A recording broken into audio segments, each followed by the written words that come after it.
On September 18, 2025, the sound of footsteps echoed through the halls of Crimea's parliament building. Cameras flashed, reporters crowded the corridors, and the world held its breath. 3 African ambassadors representing Mali, Niger, and Burkina Faso entered Russian-controlled Crimea, shook hands with Moscow's officials, and sat down to talk about nuclear energy, trade, and defense. To Ukraine, it was an act of betrayal. To Western capitals, it was a diplomatic earthquake. But to millions of Africans watching the broadcast, it was something else entirely. It was payback. This visit did not happen by accident. It was the result of months of anger and frustration. For years, Ukraine had quietly operated in Africa's Sahel region, supporting rebel groups, supplying drones, and coordinating attacks that killed African soldiers. Ukrainian intelligence officials even went on television bragging about their role in operations that caused bloodshed across the desert. For the revolutionary governments of Mali, Niger, and Burkina Faso, that was the final insult. These leaders, led by Captain Ibrahim Traoré of Burkina Faso, Colonel Assimi Goïta of Mali, and General Abdourahmane Tchiani of Niger, decided to act. By walking into Crimea, they were sending a message to Kiev and to the world. Africa would no longer be anyone's battlefield. Imagine a widow in Ouagadougou listening to foreign agents brag about the operation that took her husband's life. Imagine a young soldier in Mali who buried his friends while hearing that outsiders called them collateral damage. For these people, this visit was not a photo opportunity. It was justice. Ukraine's response was immediate and furious. The Ministry of Foreign Affairs issued statement after statement calling the visit a violation of international law. Western media called it a humiliation. Yet for many Africans, it was the first time their leaders had answered foreign interference with action instead of silence. If you believe that sovereignty is sacred and that no nation should suffer for another's war, stay with us. Because this is the story of how 3 African nations shook the world and forced Ukraine to face the consequences of its hidden war in Africa. The story of this diplomatic earthquake begins far from the glittering halls of Crimea. It starts deep in the Sahel Desert, where the wind carries more dust than hope, and where soldiers have fought for decades against invisible enemies. On July 27, 2024, that endless desert became the scene of one of the most shocking ambushes in recent African history. A convoy of Malian troops and Russian Wagner fighters was moving through a stretch of land near Gao when they were suddenly attacked by Tuareg rebels. The explosion of gunfire and drones came out of nowhere. Within minutes, chaos replaced discipline. Vehicles burned, soldiers fell, and the hot desert air filled with the sound of death. When it was over, 84 Wagner fighters and 47 Malian soldiers were dead. At first, it looked like another tragedy in a region used to pain. But then, something extraordinary happened. A spokesman from Ukrainian intelligence, Andriy Yusov, appeared on television in Kiev and took credit for the ambush. He smiled as he told the press that Ukrainian intelligence had provided information to help the rebels strike what he called Russian war criminals. What he did not say was that the victims were not just Russians. Among the dead were dozens of African soldiers, men who had been fighting to defend their own soil from terrorism. They were not mercenaries. They were fathers, brothers, and sons who had sworn to protect their homeland. When news of Ukraine's confession reached Bamako, Niamey, and Ouagadougou, the shock turned into fury. The Sahel governments accused Ukraine of crossing a line that should never be crossed.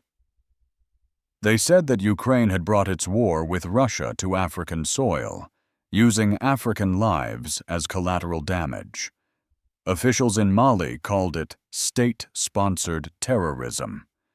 In Niger, a government spokesman declared that this was an attack not only on soldiers, but on African sovereignty itself. Within 2 weeks, Mali made the first move. It completely cut diplomatic relations with Ukraine. Embassies were closed and ambassadors recalled. Niger followed days later. Burkina Faso, while not cutting ties immediately, stood firmly with its allies in the alliance of Sahel states. For the people of these countries, this was a long overdue act of resistance. They were tired of being treated like bystanders in wars they never asked for.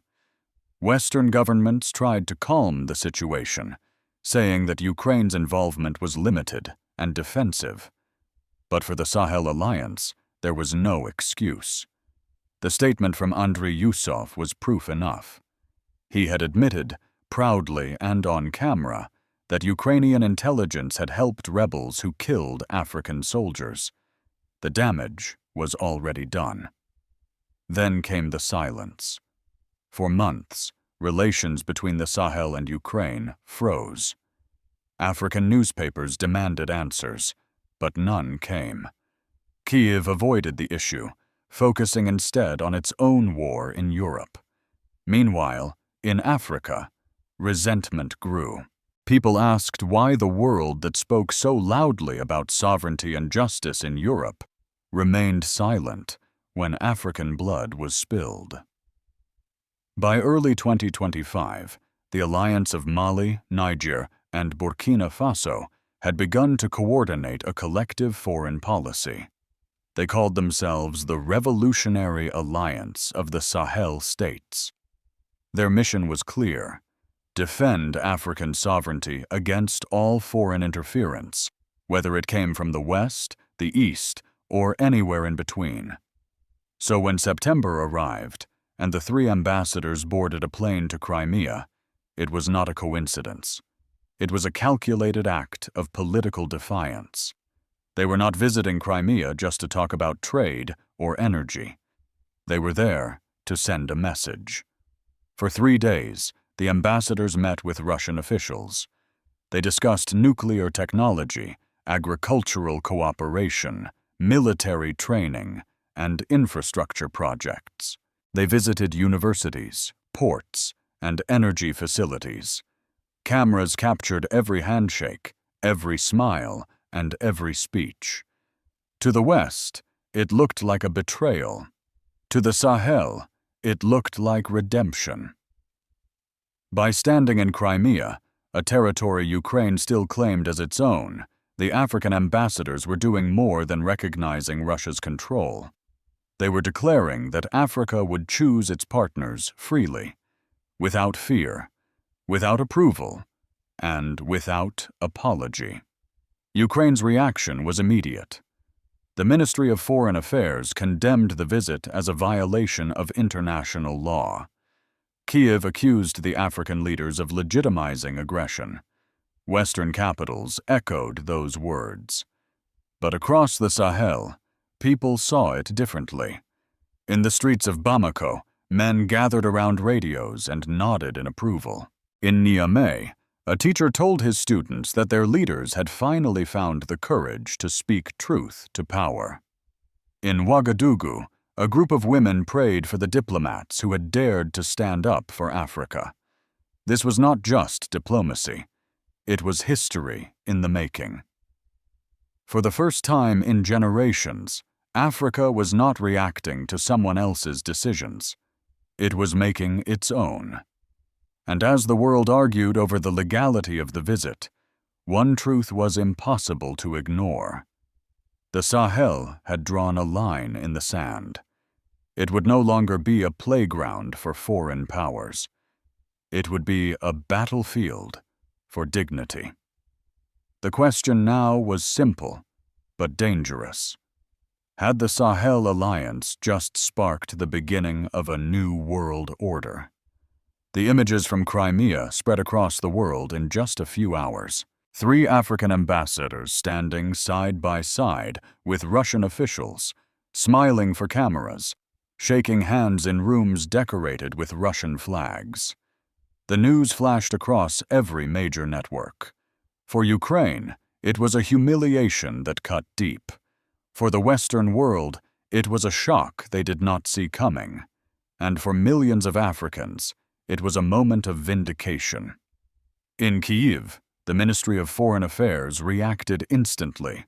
Statements poured out condemning the visit as an illegal act and a betrayal of international law.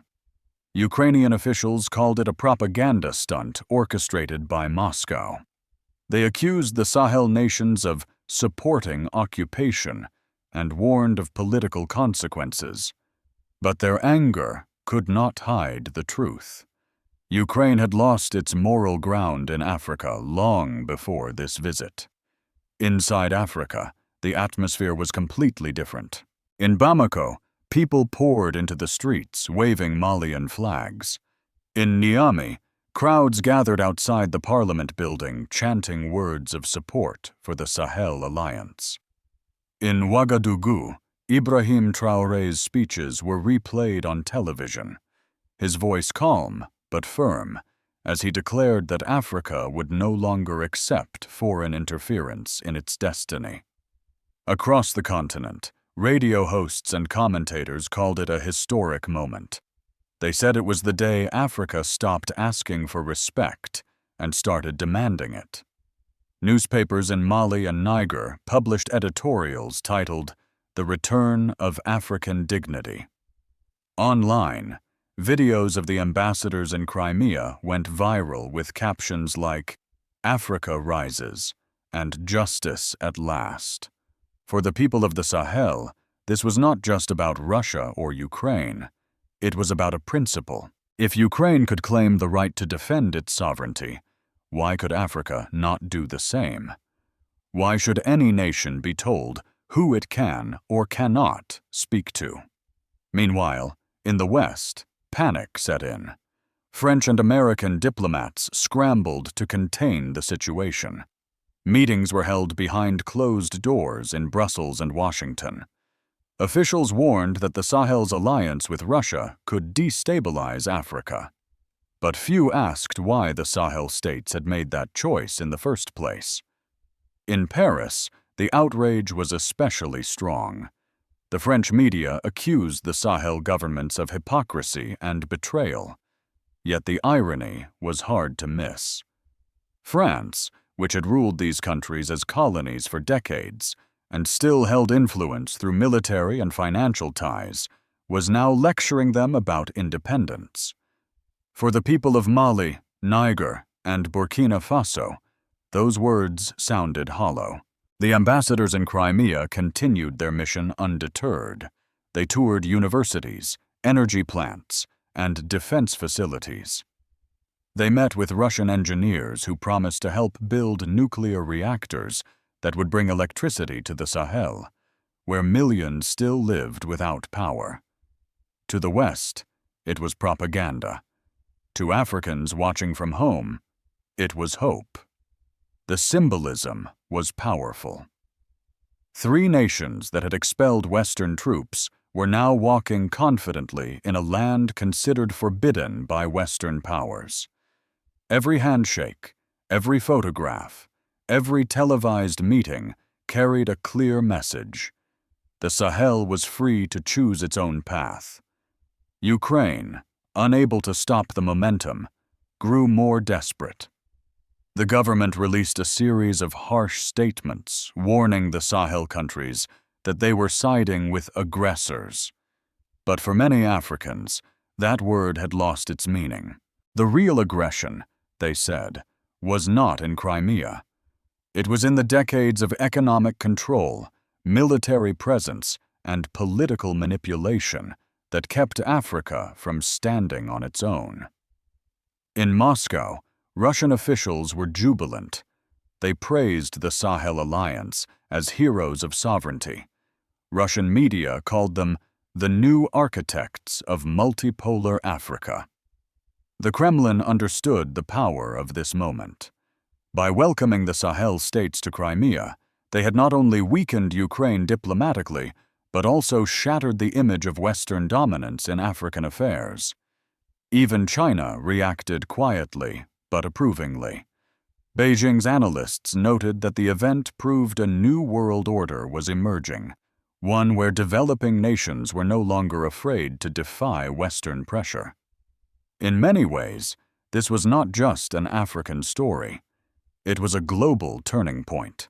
Inside Africa, hope and defiance mixed in equal measure. In the markets of Bamako, merchants discussed the news as if it were a victory. A shopkeeper said, "For once, we made the world listen to us." In Niger, young students held debates about sovereignty and the future of the continent. In Burkina Faso, murals appeared overnight, showing Ibrahim Traoré holding a torch that lit up the African continent. But even as the celebrations spread, some voices warned of danger ahead. Economists spoke about the risk of sanctions and isolation. Religious leaders prayed for peace and wisdom. A Malian professor said, "We have awakened, but the world does not like a strong Africa. They will test us." Still, the spirit of the Sahel could not be contained. The people believed that the old order was finally breaking apart. For the first time, they felt that history was moving in their favor. As the ambassadors returned home, one headline summed it up best: 3 nations, 1 message, Africa will not kneel. That message had traveled farther than anyone expected. It reached Washington, Paris, Moscow, and Beijing. It reached millions of hearts across the global south. It reminded the world that Africa was no longer silent. The question now was not whether the Sahel Alliance had made a statement. The question was whether the world was ready to listen. When the 3 ambassadors returned home from Crimea, they were welcomed as heroes.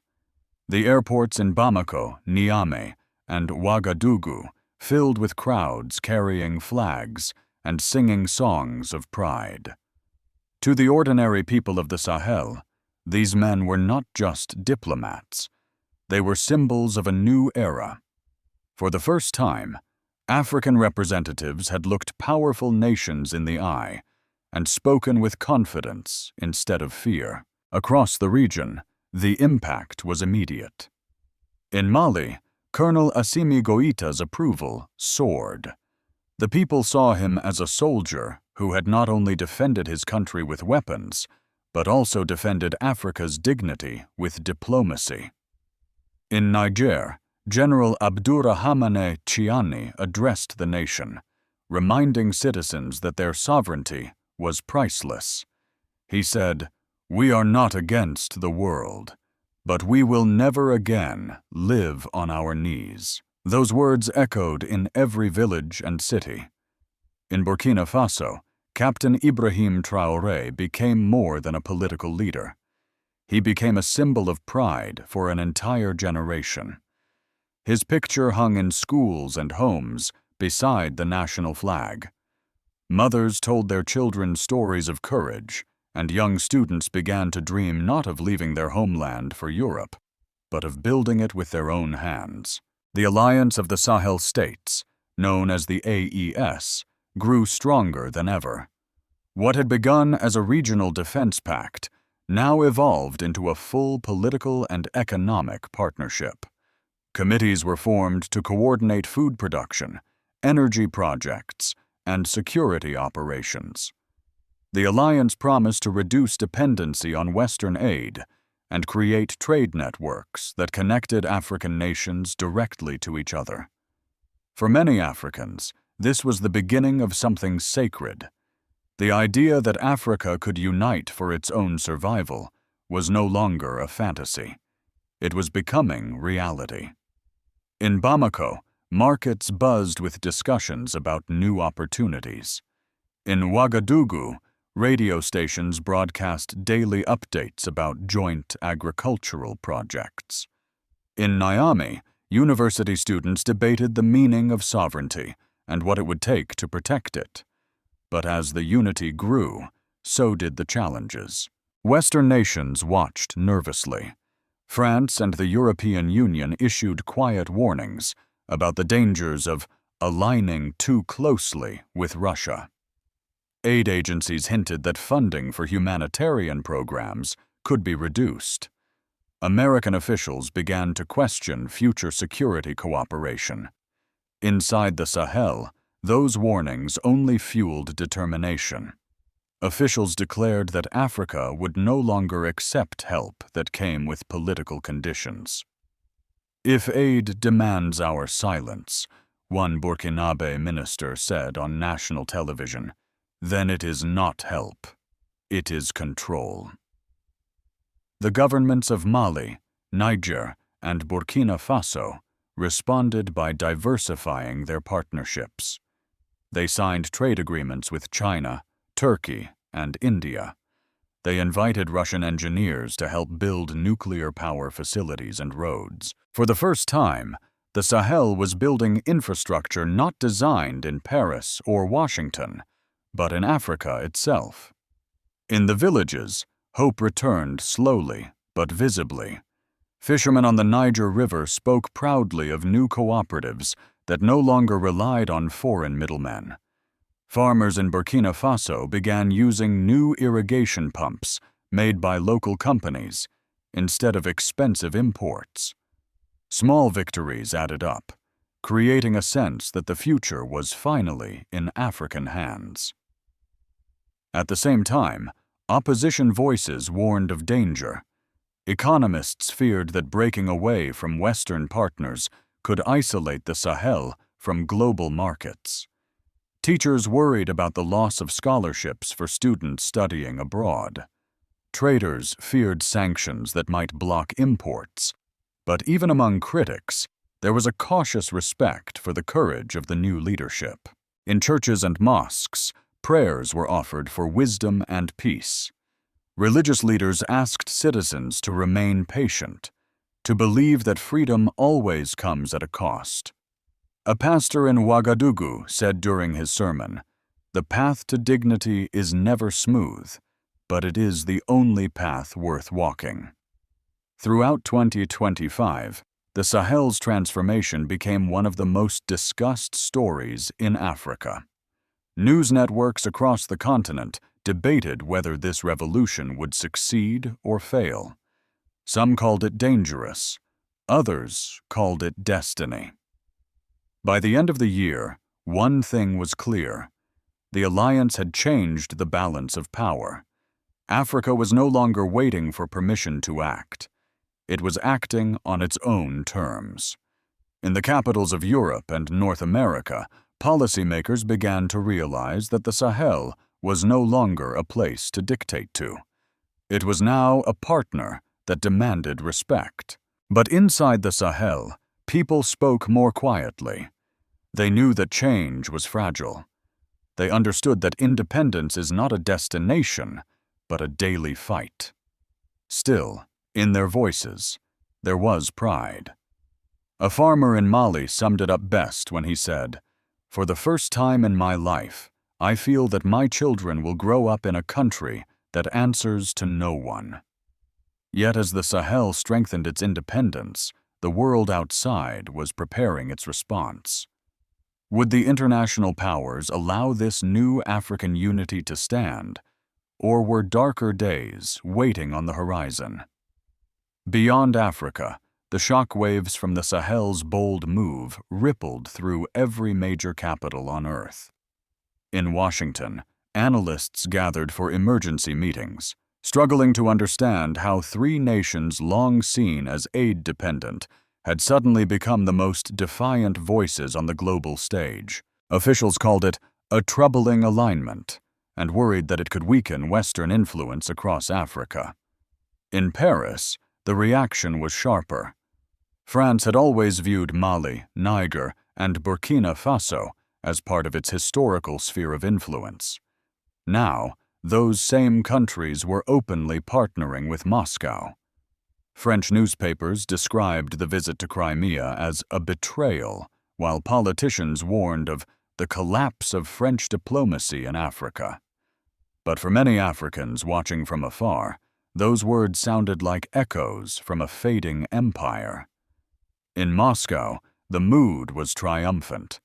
Russian media celebrated the Sahel Alliance as proof that Africa was breaking free from Western control. Government officials praised the African leaders as true partners, and agreements for energy, mining, and education cooperation were quickly drafted. The Kremlin understood that symbolism matters, and the sight of African ambassadors standing proudly in Crimea was worth more than any speech at the United Nations. Beijing reacted with quiet satisfaction. Chinese commentators saw the event as another sign that a multipolar world was finally emerging. China's foreign ministry offered to expand its trade and infrastructure projects in the Sahel, promising cooperation based on equality and mutual respect. To Chinese strategists, the message was clear. The world's power centers were shifting, and Africa was no longer a spectator. At the United Nations, African diplomats quietly defended the Sahel Alliance. Even countries that did not support the visit to Crimea agreed that the outrage from Western nations was hypocritical. How could those who spoke endlessly about sovereignty deny it to others? The debate revealed a growing divide between the old powers and the rest of the world. Everywhere, one question began to rise. Was this the beginning of a new global balance, or the start of a dangerous confrontation? The answer would depend not only on the choices of African leaders, but on whether the world was ready to accept Africa as an equal voice in shaping the future. As the sun set over the Sahel, the story of three nations standing firm against the world became more than a political event. It became a symbol. Across Mali, Niger, and Burkina Faso, people looked to the horizon with a new sense of pride. For once, the headlines were not about poverty or conflict. They were about courage. They were about sovereignty.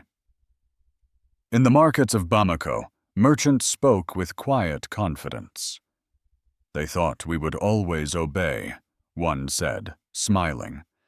"Now they see we can speak for ourselves." In Ouagadougou, mothers told their children that history had changed. In Niamey, students painted murals of their leaders holding the African flag above the desert wind. The feeling was the same everywhere. The Sahel had found its voice. For Ukraine and its allies, the message was uncomfortable but clear. A country that fights for its own sovereignty cannot claim moral authority while violating it elsewhere. The era when African nations were silent is ending. The era when they are heard has begun. Yet even in victory, the challenges remain.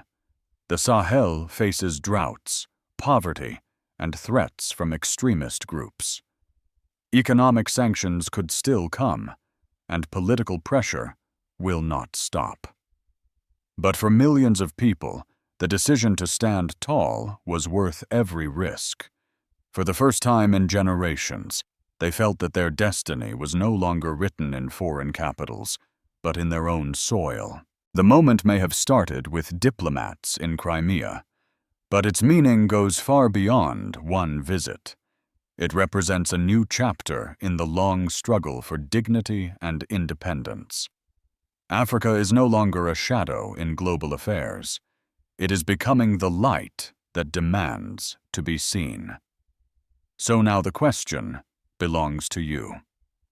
Was this the beginning of true African independence, or the spark of a new global conflict? What does sovereignty mean when the powerful can no longer control the powerless? If this story made you reflect on justice, courage, and freedom, share your thoughts in the comments. Let your voice join the conversation. Because silence is how history repeats itself, but dialogue is how it changes. May God bless Africa. May peace guide its leaders, and may every nation find the strength to stand with dignity.